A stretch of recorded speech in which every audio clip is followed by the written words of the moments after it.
Kali ini saya akan membahas sebuah film arahan dari Tom Hanks yang berjudul The Last Survivors. Film ini dirilis pada tahun 2014. Film bergenre thriller ini mengisahkan tentang dua remaja yang akan berjuang untuk bertahan hidup di sebuah lembah yang luas dan tandus, di mana di lembah tersebut sudah tidak pernah turun hujan selama 10 tahun. Itu artinya jika tidak ada hujan, maka juga tidak ada air di tempat itu. Hal ini pun membuat masyarakat di sekitarnya memilih untuk pergi, meninggalkan mereka seorang diri untuk melawan sekelompok tentara bayaran yang haus darah dan bernafsu untuk merebut hal yang paling berharga dari mereka, yaitu air. Oke, langsung saja kita masuk ke alur ceritanya.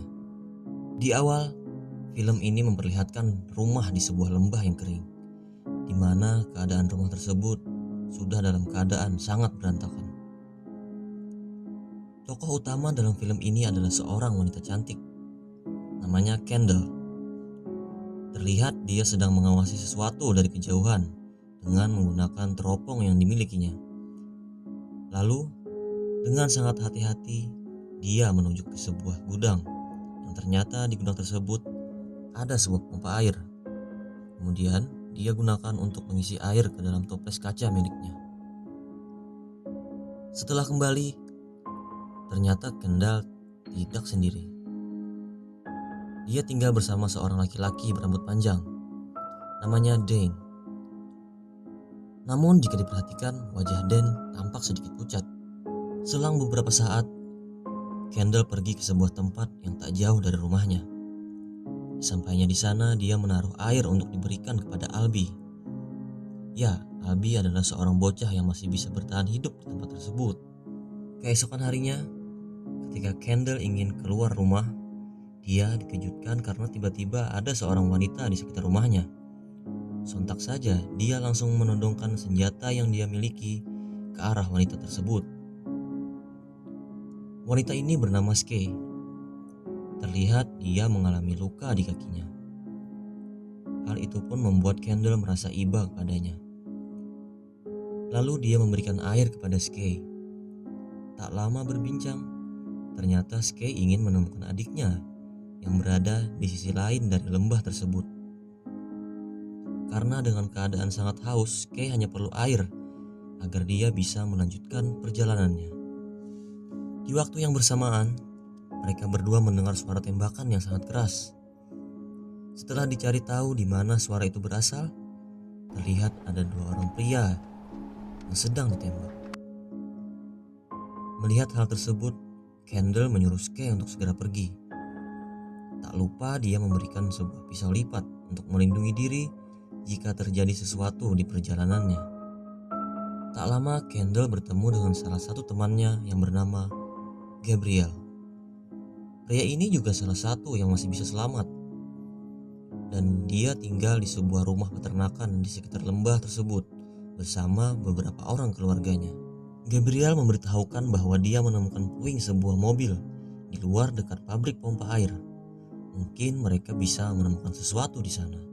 Tanpa lama, Kendall segera pergi untuk menuju tempat yang dimaksud temannya tadi. Tak jauh setelah sampai di tempat itu, Kendall melihat ada truk pembawa air dengan dikawal oleh sekelompok orang bersenjata untuk masuk ke dalam pabrik. Ia pun berusaha bersembunyi agar tak terlihat oleh mereka. Melihat situasi saat itu, Kendall pun lebih memilih untuk kembali ke rumahnya. Malam pun tiba. Dane tidur terlebih dulu, sementara Kendall masih terjaga. Dan dari sebuah radio yang masih berfungsi di rumahnya, terdengar ada suara seorang perempuan yang meminta bantuan seperti sedang ketakutan. Perempuan itu mengatakan bahwa ada seorang yang memakai topeng di peternakannya. Dane pun terbangun karena mendengar itu dan mengatakan agar Kendall sebaiknya tidak pergi ke sana. Namun Kendall meyakinkan Dane kalau ia akan baik-baik saja. Kendall pun pergi. Adegan pun beralih ke sebuah peternakan, di mana saat Kendall tiba, ada dua orang bertopeng yang menembak dua orang lainnya. Dan ada lagi tiga orang lain, yaitu Mr. Carson, Brooke, dan Candice. Brooke adalah putri dari Mr. Carson. Mr. Carson bisa dikatakan adalah orang yang menguasai lembah tersebut. Karena keserakahannya, dia menyingkirkan siapa saja yang tidak menuruti keinginannya. Bahkan mereka juga mengambil alih sumur air yang tersisa. Dengan sedikit panik, Kendall pun tidak bisa berbuat apa-apa melihat wanita itu dihabisi. Untungnya, mereka tidak menemukan Kendall pada saat itu. Malam pun berlalu. Siang harinya Kendall menuju ke sebuah puing mobil yang sudah hancur untuk mencari tutup distributor, di mana dia dan Dane berencana untuk memperbaiki pesawat kecil milik mereka yang rusak dengan alat tersebut. Karena satu-satunya cara agar mereka bisa pergi hanyalah dengan pesawat kecil tersebut. Namun sepertinya hal itu belum cocok untuk pesawat mereka. Hari demi hari berlalu. Harapan mereka untuk bertahan pun semakin sedikit. Karena sumur air yang mereka miliki tampaknya sudah mulai mengering. Sedangkan Dane harus selalu butuh air agar ginjalnya bisa bertahan. Karena sudah merasa dirinya tak bisa bertahan, Dane pun mengatakan agar Kendall mengambil air sebanyak yang dia bisa di pabrik milik Mr. Carson. Lalu pergi ke tempat amannya seorang diri dan meninggalkan dirinya. Namun Kendall mengatakan bahwa dia tidak akan kemana-mana tanpa Dane. Keesokan harinya Kendall ingin pergi ke peternakan Gabriel. Pada saat di tengah perjalanan, secara tidak sengaja dia menemukan sebuah toples kaca. Tak jauh dari sana, Kendall melihat seorang yang tergeletak. Dan ternyata itu adalah Skye. Dengan wajah yang sedih, Kendall melanjutkan perjalanannya. Temannya yang bernama Gabriel sudah mulai putus asa, sehingga dia dan keluarganya bermaksud untuk meminta bantuan kepada Mr. Carson. Gabriel mengatakan kepada Kendall agar ikut juga dengan mereka, karena menurutnya Mr. Carson bisa mengobati penyakit Dane dan bisa menyelamatkan mereka semua. Namun Kendall menolaknya. Tak lama Mr. Carson bersama kelompoknya pun datang. Tetapi bukannya membantu, Mr. Carson malah menembak satu persatu anggota keluarganya dan hanya menyisakan Gabriel. Saat itu juga Gabriel menjadi salah satu anggota mereka. Dan Kendall pun berhasil kabur pada saat itu setelah menahan nafasnya cukup lama dari gas beracun.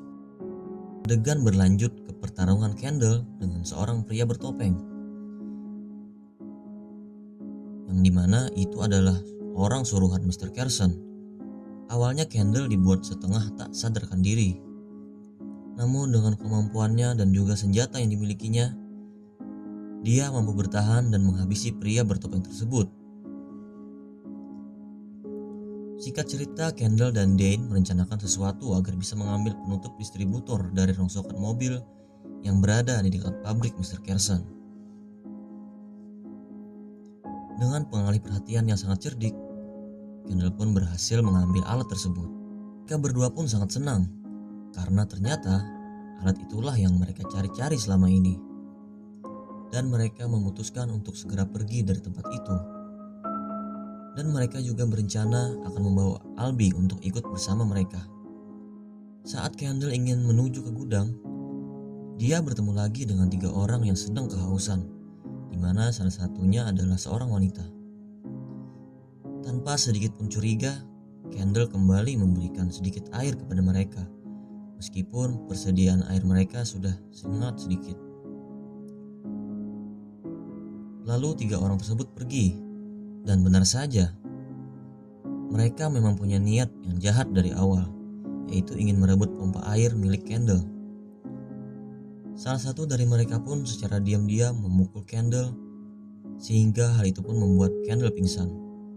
Setelah sadar, kedua tangan Kendall sudah dalam keadaan terikat. Saat Kendall ingin ditembak, dengan sigap Dane datang dan langsung menembak wanita itu, dan sekaligus juga berhasil menembak 2 orang lainnya. Hal itu pun membuat Mr. Carson dan kelompoknya mengetahui keberadaan mereka. Lalu Dane mengangkat Kendall ke dalam sebuah rongsokan mobil yang ada di gudang itu dan menyuruhnya untuk bersembunyi. Saat Brooke dan salah satu tentara bayaran ingin memeriksa gudang, Dane pun panik dan langsung saja menembak salah satu tentara bayaran tersebut. Hal itu pun membuat Mr. Carson dan putrinya Brooke sangat marah. Dengan 2 tembakan secara bersamaan, Dan pun tewas. Sekali lagi Kendall pun sangat beruntung karena bisa segera melarikan diri dari tempat tersebut. Dengan kondisi yang sangat kehausan, Kendall berlari untuk mengambil sebuah pedang dan sedikit air yang masih tersisa di peternakan keluarga Gabriel. Tak lupa dia juga pergi ke rumah Albie, karena dialah satu-satunya yang masih bisa selamat selain Kendall. Tanpa sepengetahuannya, ternyata Albie sudah diculik oleh orang suruhan Mr. Carson. Tanpa lama, Kendall kembali ke rumahnya dan berusaha untuk balas dendam pada Candice dan 2 orang tentara bayaran, di mana salah satunya adalah Gabriel. Setelah berhasil mengalahkan mereka, Kendall bergegas pergi ke pabrik Mr. Carson untuk menyelamatkan Albie. Dia berhasil masuk dalam pabrik tersebut, melewati saluran pembuangan minyak. Albie pun berhasil dia temukan. Dan sekarang Kendall harus menghadapi Mr. Carson dan putrinya Brooke. Setelah berhasil menyingkirkan Mr. Carson, Kendall harus kembali lagi bertarung dengan putrinya. Pertarungan antara 2 wanita ini pun tak terhindarkan. Kendall hampir saja berhasil dikalahkan oleh Brooke. Namun dengan kemampuan dan sisa-sisa tenaga yang dia miliki, Kendall berhasil membalikan keadaan di pertarungan itu. Brooke pun berhasil dikalahkan. Akhirnya, Kendall dan Albie bisa selamat dan berhasil untuk menghidupkan pesawat kecil mereka. Dan film pun selesai. Oke, terima kasih sudah menonton video ini. Jika kalian suka dengan konten seperti ini, silahkan klik tombol like. Dan mohon maaf jika ada banyak kekurangan, karena kesempurnaan hanyalah milik Allah semata. Assalamualaikum warahmatullahi wabarakatuh.